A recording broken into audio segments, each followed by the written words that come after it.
I began writing this novella while on a national tour for my book Thunderstruck, which chronicled the intersecting careers of Guglielmo Marconi, inventor of wireless telegraphy, and William Hawley Crippen, England's second most famous killer.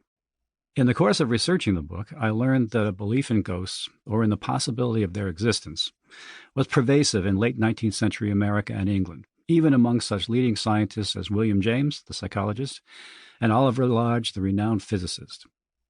Professor James's brother, Henry, revealed his own spiritualist inclinations in 18 ghost stories, most famously in The Turn of the Screw.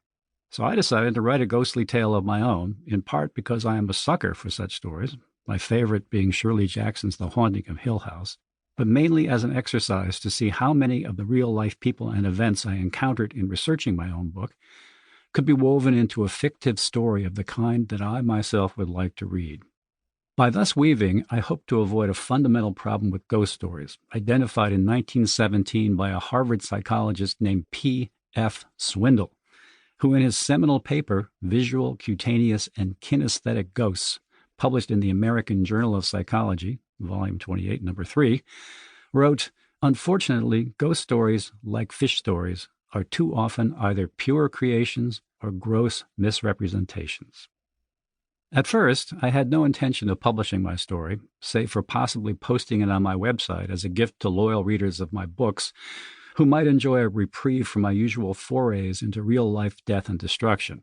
But the technology and culture of reading evolved to create what I consider to be the ideal vehicle for presenting a ghost story, an audio-only book, also known in the trade as an audio original.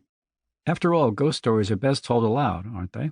Ideally beside a crackling fire on a stormy winter's night with a glass of brandy close at hand while tree branches scrape at the windows. A cozy sound, unless, of course, the tree branches are something else entirely.